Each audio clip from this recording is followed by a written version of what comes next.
안녕하세요. 30대 초 남자입니다. 어디 가서 이야기하면 제 얼굴에 침 뱉는 격이라 이렇게 사연 보내봅니다. 러닝 동호회에 가입을 하였어요. 8명쯤 되는 소규모의 러닝 동호회라 금세 다들 친해졌습니다. 여러 번 뛰고 하던 도중 동호회 방장을 하던 여자분이 저보다 4살 어린 여자애더군요. 이제 막 20대 후반이었습니다. 여러 번의 러닝 참여를 하다 보니 러닝 동호회 사람들과 친해지고 제 회사 사무실도 근처여서 한 번씩 동호회 사람들이 놀러왔었는데 여기 방장님 자주 개인적으로 연락을 보내더군요. 몇 번의 만남을 하다 여자 쪽에서 적극적으로 보자고 하고 그러다 보니 사귀게 되었습니다. 사실 여자분은 제 취향은 아니었어요. 하지만 직장이나 저한테 대하는 행동들이 제가 결혼정년기라 그런지 결혼하면 가정적 문제는 없겠구나라는 생각에 결혼을 생각에 두고 사귀었습니다.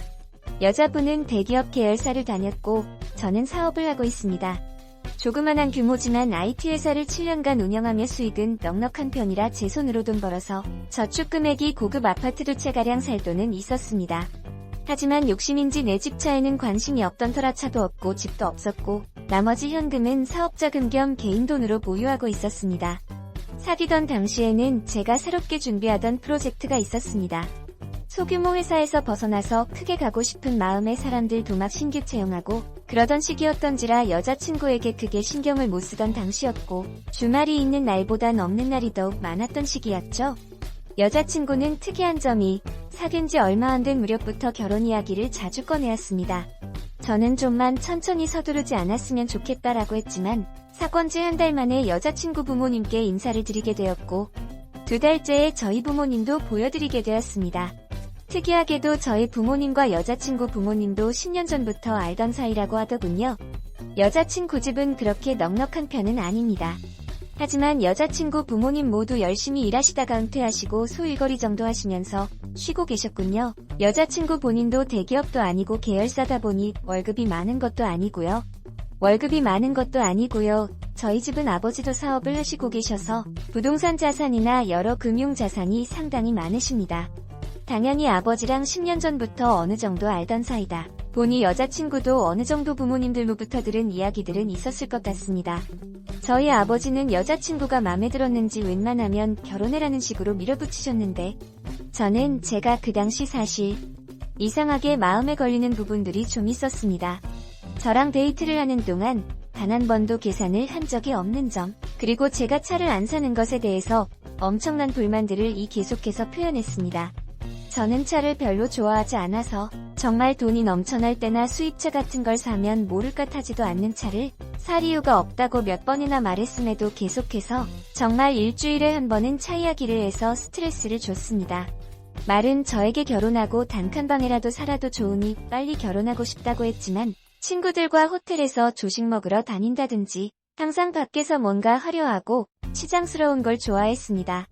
제가 사업차 출장이 많을 때도 세미나 중일 때도 전화가 와서 다급하게 지금 회의 중이니 미안이라고 하면 계속 전화를 해서 전화를 받으면 겨우 그딴 식으로 밖에 하지 못하는 등 이상한 행동을 했다가 사과하기도 하더군요.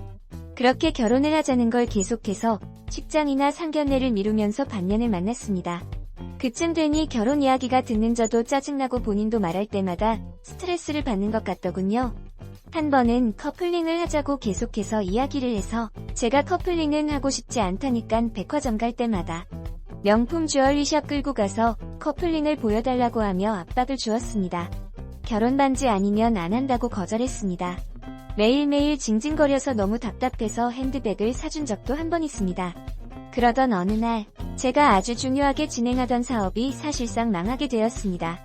그동안 모은 돈의 90% 이상이 되는 돈이 날아갔고 직원들과의 갈등 문제도 있고 정리 문제도 있던 찰나에 그때부터 여자친구의 태도가 180도 변하기 시작했어요.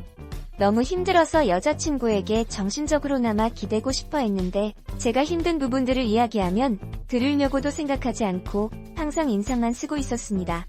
왜 그러냐고 물으면 듣기 싫은 이야기한다고 레스토랑 가고 싶다 하고요.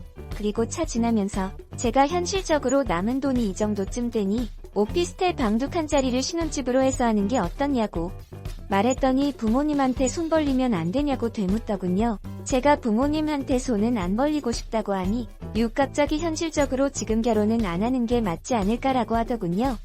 뭐라 말씀드리기가 애매해서 그대로 상견례를 잡았고요.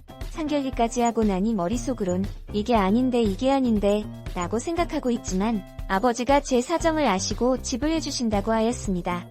그래서 여자친구와 결혼박람회도 다녀오고 집을 찾아보고 있었어요. 근데 신혼집 찾으면서 여러 집을 보는데 저는 신축 구축이든 상관없이 제 돈으로 하는 게 아니다 보니 사실 사업을 하면서 단 한 번도 부모님 돈으로 받아본 적이 없다 보니 결혼도 집도 제 돈으로 다 할 수 있던 시기였고 저한테는 좀 어색하고 불편하였습니다. 근데 여자친구는 오래된 건물 같으면 무조건 싫다고만 하고 가만 보니 신축만 찾고 있더군요. 또 거리가 일이 되니 차도 이야기 다시 하고 그래서 모은 돈 얼마나 있냐고 물으니 3천 정도 된다고 합니다. 제가 너무 스트레스 받아서 난 내 돈도 아닌데 부모님 보고 이 집 아니면 안 된다고 말 같은 건 할 수가 없다고 그래서 정 아니면 난 그냥 오피스텔 내가 가진 게 팔고 그 돈으로 전세나 구해서 살고 싶다고 하고 오늘 몸이 안 좋아서 6일 일찍 집에 들어간다고 하고 집 결정을 안 내리고 집에 들어갔습니다. 그리고 그 와중에 제가 직원 사옥으로 월세 계약한 오피스텔이 빈방이 되었습니다. 계약 만료일까진 8개월 이상 남았던지라 방을 내놓았다고 하자 본인이 에어비앤비를 한다더군요. 그래서 제가 처음에 거절했습니다. 하면 힘들 테고 꾸미고 청소하고도 힘들고 생각보다 돈이 안 들 거라고 만류했으나 돈 벌고 싶다고 굳이 한다고 하길래 알겠다고 나한테 수익금 안 줘도 되니 그럼 유지비만 달라고 했습니다. 실제로 여자친구가 준비하는 기간 동안 방을 보겠다던 부동산 연락이 몇 번 왔으나 거절했었군요. 그리고는 첫 한 달 수익금이 시작하자마자 방의 80%가 예약이 되면서 저한테 이만큼이나 팔렸다고 자랑을 하면서 저한테 월세를 주겠다고 하더군요. 그래서 제가 미안한데 조금만 더 나가면 10만원 정도만 더 줄 수 있냐고 관리비가 나오니 그것도 내야 한다고 하니 그때부터 자기가 돈을 버는 게 그리 못마땅하냐고 속이 뒤틀릴 것 같다고 스트레스로 죽을 것 같다면서 막 성질을 냅니다. 제가 하도 황당해서 관리비는 그럼 누가 내는 거냐고 물었습니다.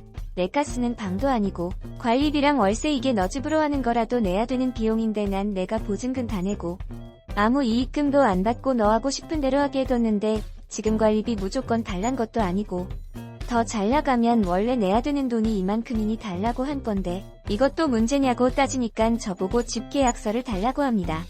즉, 그 말은 제가 이 집 계약서를 관리비 포함해서 얼마를 내는지 아는 건지 아마 혼자서 살아본 적이 없다 보니 월세 따로 관리비 따로 개념을 이해 못한 건지 제가 자기를 속이는 것처럼 취급당하니 기분이 아주 더럽더군요. 계약서를 보내고는 진짜 질린다 라고 한마디 보내고는 아무 말이 없길래 잠들었습니다. 그랬더니 새벽 4시부터 카톡이 도배되더니 온갖 쌍욕이 적혀 있었습니다. 10원짜리 욕부터 제가 자기한테 돈 쓰는 걸 아까워한다는 등 저한테 말한 적도 없는 내용들을 제가 눈치가 보여서 못하는 일이 많다는 등 엄청난 욕설과 함께 적어놨더군요. 전 제가 잘못 본 줄 알았습니다. 살면서 누군가한테 이렇게 욕먹어 본 적도 처음이고 새벽에 잠이 다 달아나더군요. 멍하니 보고 있는데 실시간으로 계속해서 쌍욕들이 올라오더군요. 영화 뭐 보고 싶냐고 물어본 것도 제가 의도적으로 자기 보고 싶은 건 못 보게 하기 유도한 거라는 식으로 말하는 것마다 말도 안 되는 이야기들과 10원짜리 욕들이 추임새처럼 들어가더군요. 제가 그래서 답변으로 말했습니다. 그만하자라고 하니 뭘 그만하냐고 욕하더군요. 그게 아니라 결혼하지 말자고 우리 아무 일 없던 사이로 지내자고 결혼하기 전에 너가 이런 사람인 거 알게 해줘서 너무 고맙다고 하니깐 그때도 욕을 더 적으면서 화내다가 기회 줄게 라고 하더군요.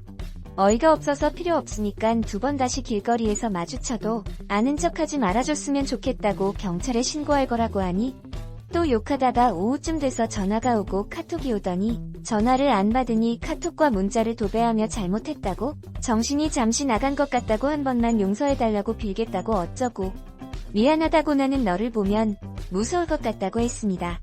그랬더니 저희 집 앞에 퇴근하고 와서 4시간이나 서 있다 갔다고 전화랑 카톡을 도배해놨더군요. 솔직히 남자지만 여자가 이렇게 무섭고 소름 돋던 건 처음이었습니다. 사무실에도 회사도 안 가고 찾아와 무릎 꿇고 울면서 빌길래 직원들 보기가 민망해서 어쩌다 보니 다시 만나게 되었는데 같이 있어도 무섭고 이 모레도 즐겁지 않아요. 계속 또 결혼식장 보러 가자는데 박람회도 계속 가자 하고 잘하려고 하는 게 눈에 보이긴 하지만 저는 정말 소름 돋습니다. 이미 머릿속으론 여러 번 헤어지려고 생각 중이고 결혼한다 하더라도 이혼을 할 것 같은 생각이 들어서 언제 말을 할까 어떻게 말을 할까 계속 고민하다 이렇게 글을 올려보네요. 사연의 내용은 여기까지입니다. 세상만사 이야기 오늘도 읽어주셔서 감사합니다. 1. 무조건 헤어져야 됩니다. 결혼하는 순간 쓰니 인생은 끝장나는 겁니다. 부모님한테 말씀하세요. 아니면 부모님도 재산 다 날렸다고 보증 잘못 써서 빚이 수억이라고 해보세요. 어떻게든 쓰니 버릴 여자네요. 2. 이분도 정상 아님. 어떻게 계속 만나지? 저런 결단력으로 무슨 사업을 했는지 믿어지지 않음. 아이고 더 당하고 싶어 용을 쓰시네. 3. 결정력이 없는데 어찌 회사를 운영하나요?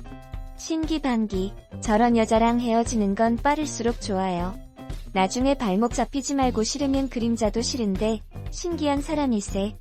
4. 기본이 안 된 상식이 안 통하는 여자인데 그런 여자와 결혼해서 이혼할 것은 뻔하고 끊어버리고 다시 새 출발하세요.